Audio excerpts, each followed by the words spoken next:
Bueno, voy a hablar acerca de las consideraciones de género en salud psicológica en trabajadores y trabajadoras durante la pandemia por COVID-19 que estamos viviendo. Es importantísimo comprender que se requiere aplicar un enfoque de género en esta situación. ¿Por qué es importante? Porque es importante comprender los roles y las inequidades que han habido hasta en estos momentos, sobre todo en Latinoamérica es muy marcada este tema, asimismo en nuestro país. En nuestro país se marcaron mucho las inequidades, sobre todo después del estallido social que tuvimos el año pasado, en octubre en adelante, el ambiente social fue distinto. Y con una pandemia, además, es importante revisar estas temáticas, ¿ya? Y estas temáticas principalmente cobran especial importancia porque hay cuidados informales, así como los cuidados formales que también vemos en las profesiones que habitualmente están al cuidado en las mismas ocupaciones, y que son importantes relevarlas. ¿Ya? Ya no vamos a ver que, por ejemplo, un tema de cuidado o el tema de limpieza de las ocupaciones de hombres y mujeres son tan importantes para estos contextos, para este momento, y aquí es donde se visibilizan más. Bueno, yo en este caso estoy en la Universidad de Atacama. ¿Por qué? Porque yo vivo a 2 cuadras de la universidad, desde donde la Universidad de Atacama, no sé si todos tienen alguna referencia de Atacama en Chile, es en Copiapó, en la tercera región, donde se generó el rescate de los mineros, ¿ya? Bueno, y ahora lo que vamos a conversar es acerca de la salud psicológica y acerca de cómo estos factores que están psicosociales afectan la salud psicológica. ¿Y qué es lo que es la salud psicológica? La salud psicológica es el funcionamiento armonioso y eficaz y agradable que tiene que tener una persona para poder desempeñar las labores típicas de su trabajo, las exigencias psicológicas, las exigencias procedimentales que tiene que tener un ámbito laboral, ¿ya? Y la persona hacer frente con la flexibilidad adecuada. Pero se entrecruzan estos factores psicosociales que se identifican, como por ejemplo dentro de esta cuarentena, donde se incrementa la probabilidad de tener problemas psicológicos en ambos sexos, en hombres y mujeres, donde existe un gran distanciamiento entre las personas físico y hay una ausencia en la comunicación interpersonal.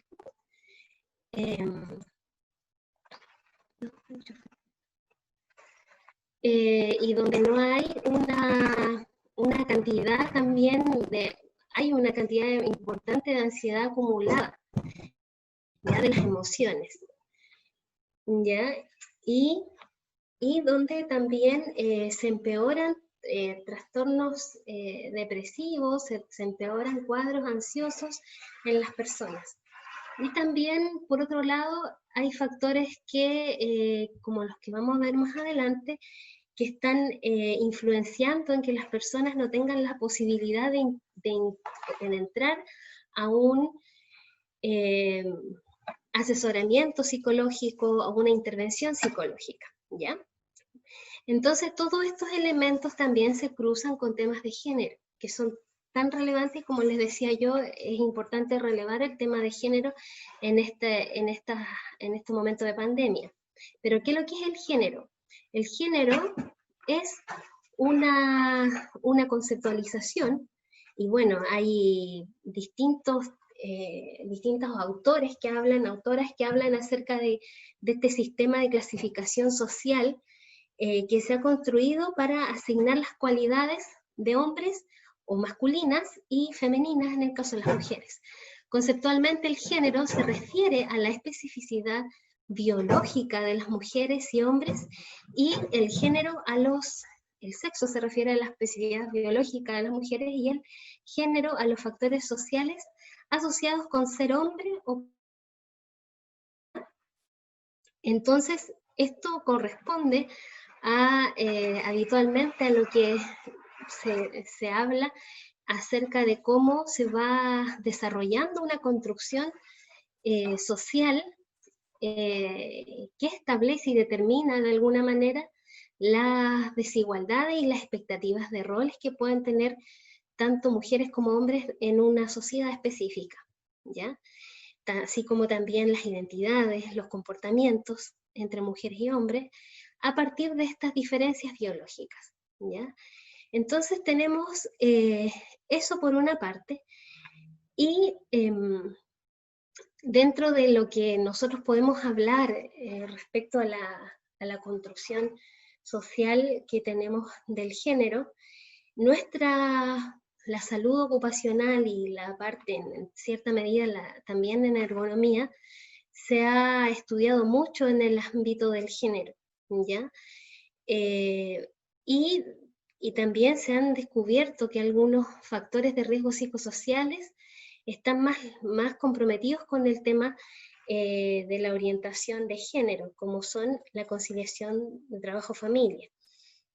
Aquí ustedes pueden ver los principales factores de riesgo psicosociales conocidos en la literatura científica, que son los que han estado nombrando muchos de los colegas durante toda la mañana y en parte de la tarde también en relación a la carga de trabajo, las exigencias psicológicas, la demanda de trabajo, la cantidad de trabajo, las exigencias emocionales, por ejemplo, el apoyo social de los superiores y los colegas, la autonomía en las decisiones también, y el reconocimiento. Pero un elemento importantísimo que hemos estado develando durante toda esta jornada ha sido la conciliación trabajo-familia.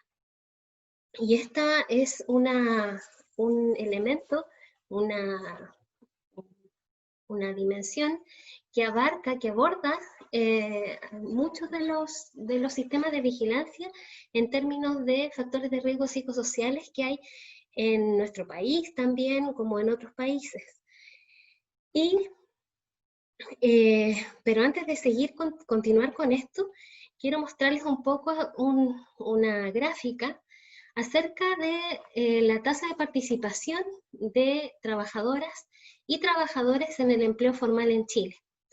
Y si ustedes se dan cuenta, estamos frente a una gráfica que muestra la segregación que poseen las ocupaciones en general en la repartición de los trabajos en nuestro país, ¿ya? Y que suele ser muy frecuente también en otros países, como podrían ser entre las personas que se desarrollan en la minería.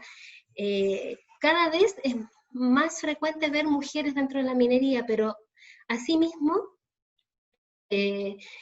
es un tema que va creciendo de a poco, muy lento. Pero la diferencia importante es que la participación de las mujeres alcanza como tasa de participación solo un 49,3%. Y si se dan cuenta, la mayoría de las ocupaciones en las cuales las mujeres realizan sus trabajos son en el ámbito de la ocupación de niños, de la educación de niños, en la salud, con un 70%, en los servicios sociales.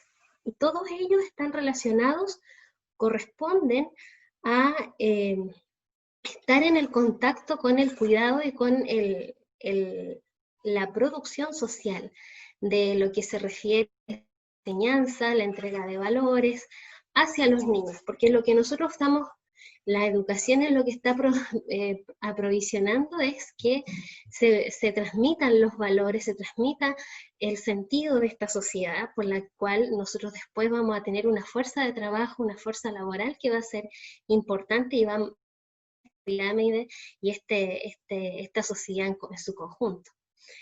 Entonces, las mujeres no hacen lo mismo que los hombres no hacen lo mismo que las mujeres, ellos hacen distintos trabajos. Estamos expuestos de manera diferenciada a los distintos riesgos. Y ello regresa al hecho de que Generalmente los empleos no siempre se realizan las mismas tareas, ¿ya? Y este fenómeno se traduce como el efecto del género en el trabajo, en las condiciones de trabajo. Ya, por ejemplo, las trabajadoras de supermercado, las trabajadoras en contextos de manipulación, de contexto de trabajo repetitivo en fábricas, en empresas. ¿Ya? Y aquí, por ejemplo, un elemento muy importante que pasa con los servicios sociales, con los servicios como la educación, el apoyo principalmente la parte salud, están constantemente presionados en esta pandemia, ¿ya? Están constantemente presionados y no solamente en el ámbito de la salud, sino que la educación también se ve presionada. Las trabajadoras y los trabajadores de la salud, principalmente las trabajadoras, porque claramente ellas asumen el rol de educación de sus alumnos, pero también en la educación de sus hijos. Entonces, ¿qué significa y qué es lo que es la conciliación de la vida familiar y laboral? ¿Ya? En una definición que aparece en la Guía para la Igualdad, lo del 2016, conciliar es acercar, permitir, compatibilizar, convenir, facilitar, posibilitar la realización equilibrada de la actividad laboral y de la vida familiar de mujeres y hombres, ¿ya? Y en algunos textos, como en algún momento me tocó trabajar en el Instituto de Salud Pública, donde se creó una guía específica del tema de conciliación entre trabajo y familia, también en el ámbito del área personal, ¿ya? Porque asimismo como la persona necesita espacios para poder equilibrar la vida familiar laboral, también tiene un espacio personal, de lo cual una de las expositoras nombraba tener tiempos para poder hacer pausas personales, emocionales, que permitan equilibrar esa salud psicológica, ¿ya? Entonces, esos elementos de conciliación están dados por no tan solo por la persona como el individuo, sino que por una organización. Y vamos a ver que el bienestar psicológico de las trabajadoras y de los trabajadores es un recurso que se puede fomentar desde los lugares de trabajo, ¿ya? Que la persona realice una actividad laboral, pero que tenga conciencia de cuáles son las limitantes y que eso se pueda conversar también con los empleadores en cómo se puedan generar algunos espacios de distensión en los cuales la persona pueda mantener tanto las labores domésticas como las labores familiares, y esto tanto para mujeres como para hombres, ¿ya? Con lo que se denomina la corresponsabilidad, ¿ya? Y en este caso, tener una actitud mucho más sana o disponible hacia las distintas necesidades que existen en el ámbito de la familia, ¿ya? Pero lo que se hace en pareja muchas veces lo hace a veces una sola persona, porque también existen personas que están con un trabajo doméstico y con un cuidado de una familia monoparental que solamente dependen de una de las personas, o de un hombre o de una mujer, el realizar todas las labores, ya tanto como las del cuidado como las del trabajo. Y no tenemos que olvidar que el cuidado implica tiempo, ¿ya? Es un trabajo también. Implica conocimientos, implica saberes, implica una dedicación y también implica un desgaste de energías, ¿ya? Y genera un valor para las personas, para la sociedad en este caso, porque hemos hablado acerca de que a gran escala el trabajo doméstico o el trabajo de cuidado corresponde al trabajo no remunerado y de que genera la reproducción social en este caso. Y en la otra esfera podemos ver el trabajo remunerado. Sin embargo, en nuestras sociedades siempre ha estado muy vinculado a el trabajo remunerado a lo que es la división sexual del trabajo, y en el caso de los hombres en la esfera pública del trabajo y las mujeres en el trabajo doméstico y de cuidado, ¿ya? Y con esto, claramente, con la lámina anterior que les mostraba acerca de este gran esquema acerca de las ocupaciones, ahí se da la división sexual del trabajo. Básicamente las personas, los hombres en el ámbito ligado a las máquinas, han ligado a los trabajos donde podemos ver en el contexto minero, en la manufactura, etcétera, o en el transporte, y las mujeres en el ámbito, relegadas en el ámbito de la educación y en los servicios sociales, ¿ya? O en el comercio. Y como se dan cuenta, esto es un elemento que ha pasado y ha dividido de manera jerárquica, una diferenciación jerárquica entre hombres y mujeres, que establece este ámbito de desempeño para cada uno de los grupos, ya en el ámbito doméstico, como el cuidado más privado, ¿no es cierto? Y en el ámbito del trabajo remunerado, un cuidado mucho más, un trabajo mucho más valorizado, por así decirlo, ¿ya?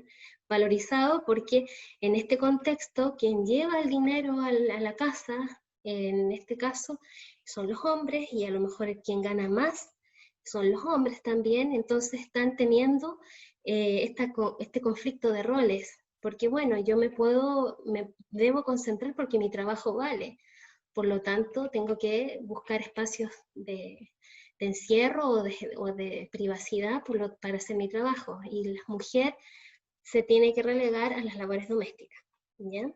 Porque esas labores no están bien valorizadas. Entonces lo que ha aparecido en algunas publicaciones a nivel mundial es que los cuidados sitúan a las mujeres a un mayor riesgo de contagio y exposición a las enfermedades. Ya existe un mayor porcentaje de mujeres infectadas por 4 causas más frecuentes de contagio, que son el contacto estrecho con una persona con infección respiratoria aguda, por ejemplo, el contacto con casos de COVID y probables o confirmados, ser profesional sanitario, que es lo que estábamos revisando anteriormente, el tema de que están determinadas por esta división sexual del trabajo, o visitar un centro sanitario, porque habitualmente son las mujeres las que llevan a los hijos al centro de salud, o a un pariente con alguna dependencia, o de diferentes formas de ayudar, o que tienen una carga de trabajo de cuidado mucho más elevada que las de los hombres.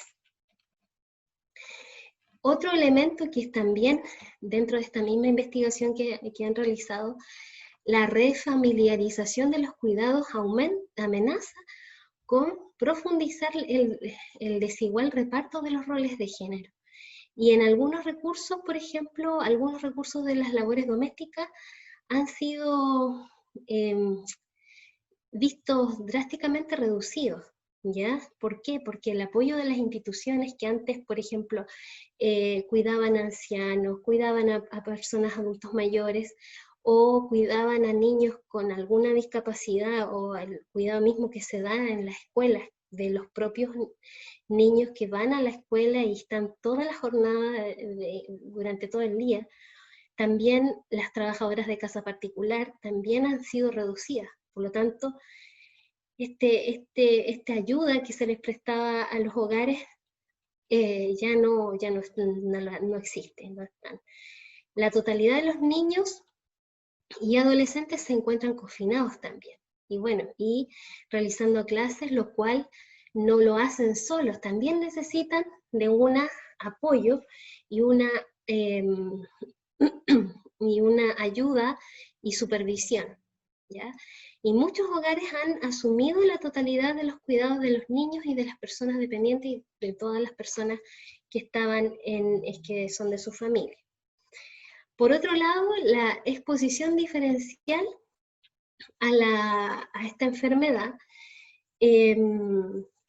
presenta y la refamiliarización de los cuidados obliga a poner el foco en las necesidades de salud de las mujeres. En este caso, las mujeres asumirán mayores demandas de cuidados informales, menor disponibilidad de tiempo para cuidarse ellas mismas, para estar tranquilas ellas mismas, para darse cuidados, por ejemplo, de alimentarse bien.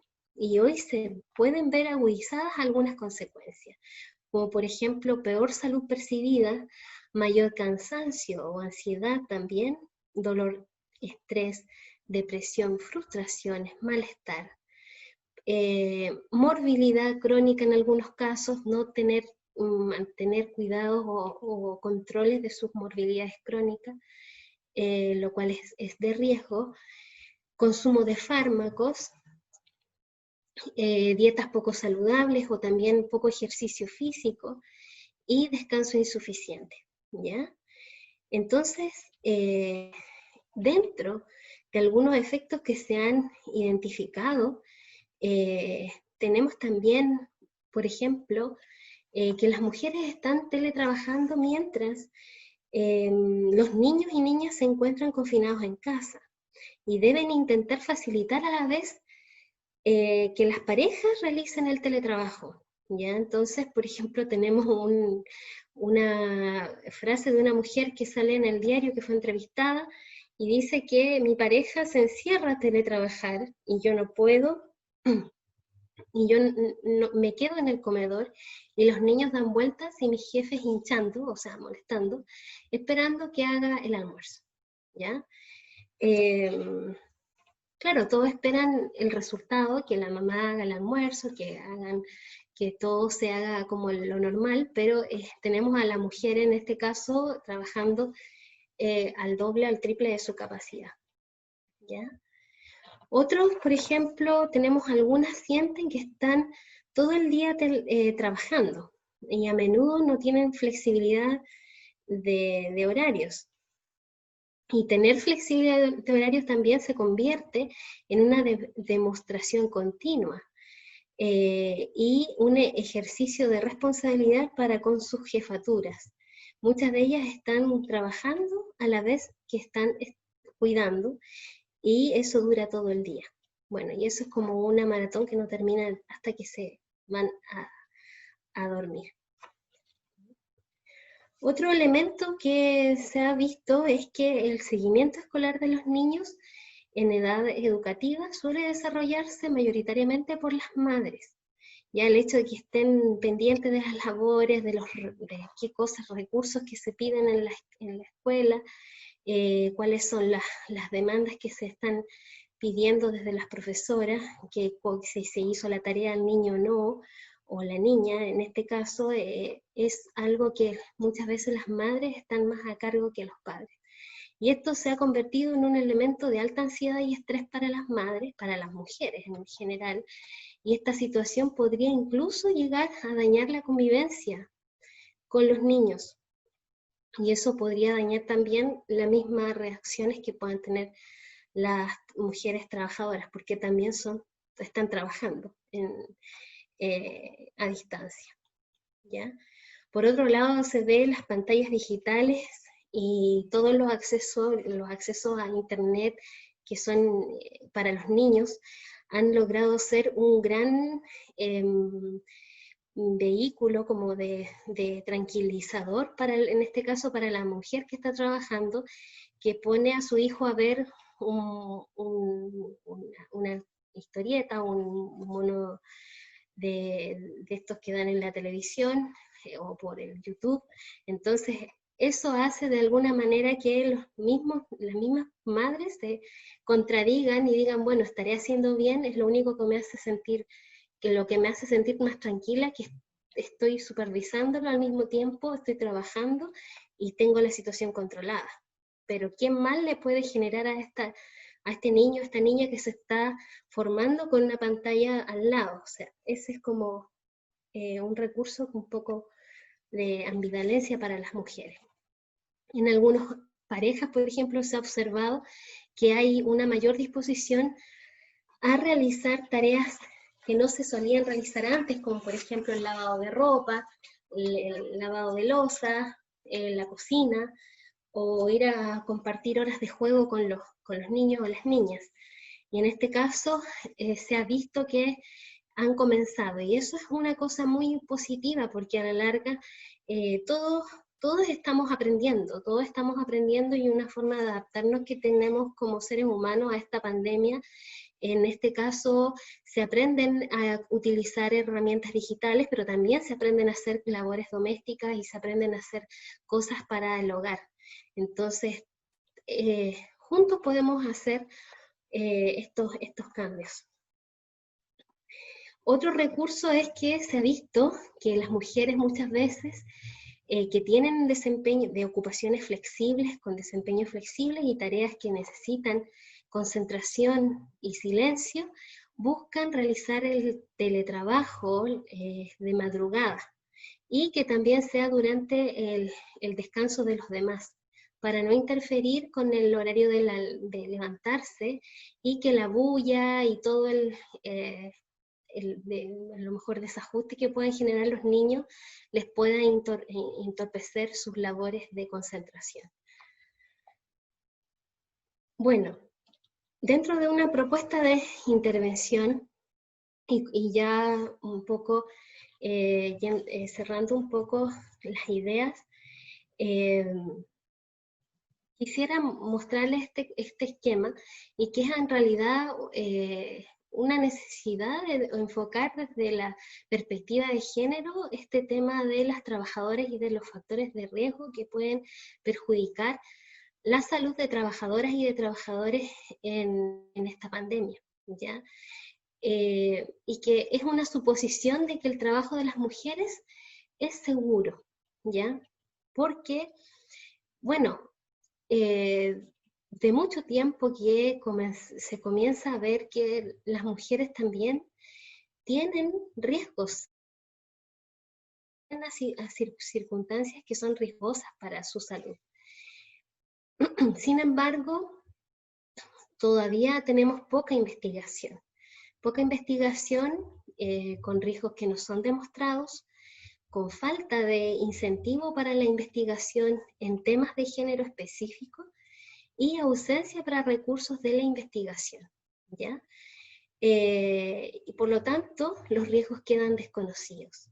Esto lo planteó Karen Messing en los años 1998, y ella fue una de las principales colaboradoras del programa del Symbiose, que es el programa de lo invisible que hace mal, que es de la Universidad del UQAM, de Quebec, en Montreal. Entonces ella planteó esto como un elemento que es que hay que derribar esta suposición, pero ¿cómo hay que derribarla? Con investigación. Investigando acerca de qué pasa con el trabajo de las mujeres en esta situación de pandemia, y no dar como por seguro, por hecho que algo no va a interferir, cuando todo lo que hemos hablado en esta jornada y en este encuentro está dirigiéndose a ese mensaje, ¿ya? Algo tan importante dentro de nuestra salud mental, que es un factor psicosocial importante, que es la conciliación trabajo-familia, y también este tema del género permea todos los demás riesgos. ¿Ya? Entonces es importante considerarlo. Dentro de las conclusiones, bueno, las disparidades de género y de sexo y género observadas con esta enfermedad enfatizan la vulnerabilidad y las necesidades de entender el impacto del sexo y del género sobre los riesgos a los que pueden estar expuestos hombres y mujeres. Las experiencias han demostrado claramente la importancia de incorporar un análisis de sexo y género en preparación y en la respuesta ante los esfuerzos e intervenciones de salud también que se pueden existir. Y las políticas públicas, en este caso, los esfuerzos de la salud pública aún no han abordado estos impactos de género, ¿ya? Y esa es una tarea que también nosotros tenemos como que realizar también desde las universidades, apoyar las iniciativas que tengan apoyos para poder iniciar políticas públicas que tengan un enfoque de género con claras, que se puedan ser realizables y consistentes, ¿ya? Y bueno, y un último elemento de recomendación, decir que este es un tema que está en cambio, ¿ya? La conciliación y los temas de género están en constante cambio en este contexto en que vivimos. Y es central hablar de esta conciliación de la vida laboral, familiar y personal, ya que conversarlo en pareja o conversarlo con la familia o las personas con las que vivo van a permitir mejorar esos niveles de presión que puedan existir por parte de las mujeres en este caso, y también mejorar esos roles. Tengamos claro que esto es una tarea tanto de hombres y mujeres.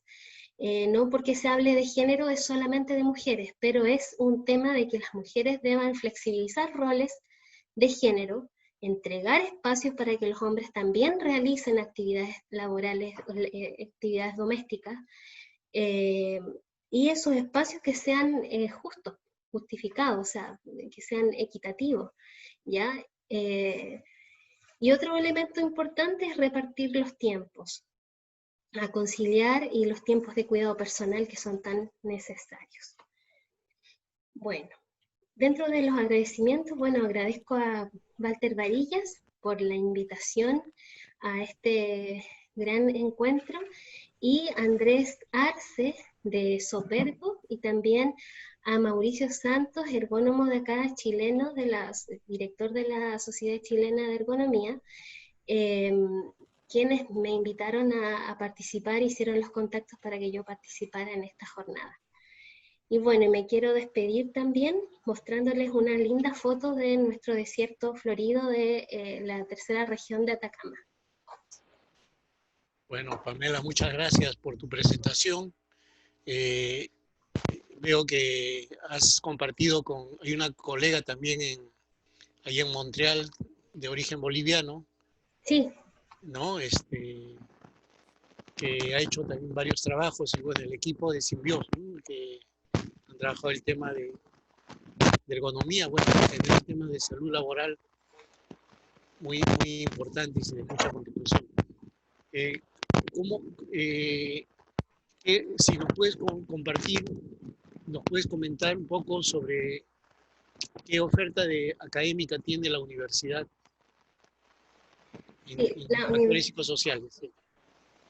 Mira, principalmente en factores psicosociales estamos haciendo cursos y temáticas de conciliación trabajo-familia, que está más en estos momentos más